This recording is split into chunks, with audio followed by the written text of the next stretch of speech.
1889 में इलाहाबाद में एक जगह है मीरगंज, वहाँ इनका जन्म हुआ था। वहाँ इनके पिताजी एक किराए पर रहते थे, वहीं इनका जन्म हुआ था। बाद में इनके पिताजी का नाम था श्री मोतीलाल नेहरू। वो एक बहुत प्रसिद्ध वकील थे, उनकी बहुत बड़ी वकालत चलती थी। तो उन्होंने बाद में एक भवन खरीदा, उसका नाम आनंद भवन पड़ा। वहीं उनका बचपन बीता आनंद भवन में।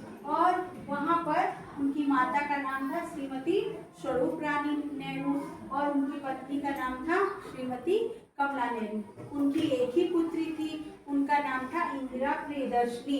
बाद में जब उनकी शादी हुई तो उनका नाम बढ़ गया श्रीमती इंदिरा गांधी। ठीक है, वो जो पंडित जवाहरलाल नेहरू थे, वो बहुत ज़्यादा उनके पिताजी के पास धन हो गया था, धनाढ़ थे। तो उनके पास जो भी खिलौने आते थे वो सबसे पहले उन्हें दिए जाते थे। उन्होंने शिक्षा ग्रहण की, लॉ की डिग्री ली। लॉ माने जो वकील बनने के लिए होता है, तो उन्होंने लॉ की डिग्री ली और फिर वो लंदन में पढ़ने गए। ट्रिनिटी कॉलेज और कैम्ब्रिज कॉलेज लंदन से उन्होंने पढ़ाई की। उनका पेशा था बैरिस्टर बनना। क्या पेशा था? बैरिस्टर बनना, वकील। वो भारतीय जनता पार्टी, बाद में उन्होंने गांधी जी के संपर्क में आने के बाद उन्होंने राजनीति ज्वाइन कर लिया और अपनी सारी सुख सुविधा विलासिता सब कुछ छोड़ दिया। उन्हें गुलाब के फूल बहुत पसंद थे और बच्चे भी बहुत पसंद थे। हमेशा वो बच्चों के बीच में मिलते थे, इसीलिए उन्हें चाचा नेहरू कहते हैं।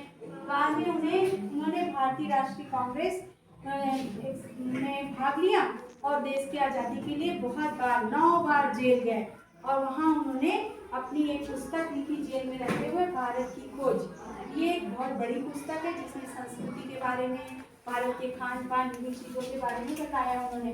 उन्हें हिंदी, अंग्रेजी, फ्रेंच, उर्दू, फारसी, इतनी सारी भाषाएं आती थी और उन्हें भारत रत्न की उपाधि से भी सम्मानित किया गया था। जब भारत देश आज़ाद हुआ तो भारत के पहले प्रधानमंत्री बने पंडित जवाहरलाल नेहरू, प्रथम प्रधानमंत्री स्वतंत्र भारत के। और उनका नारा था आराम हराम है। क्या नारा था? आराम हराम है। उनको दिल का दौरा पड़ गया 27 मई 1964 में दिल्ली में और वहीं उनकी मृत्यु हो गई। फिर उनकी समाधि स्थल शांति स्थल दिल्ली में है, जहाँ महात्मा गांधी की समाधि स्थल राजघाट है, वहीं पर शांति वन भी है जहाँ उनका समाधि स्थल है, उसे शांति स्थल कहते हैं। ठीक है, तो चाचा नेहरू को हम लोग हमेशा याद करते रहेंगे। इसलिए बाल दिवस के अवसर पर, बाल मनी क्या होता है? बच्चों के विकास के लिए, बच्चों के प्रोग्रेस के लिए, उनके हेल्थ के लिए उन्होंने बहुत सारे काम किए और आज हम उनको बाल दिवस के अवसर पर याद करते हैं। ठीक है बच्चों, ताली बजाइए सब लोग।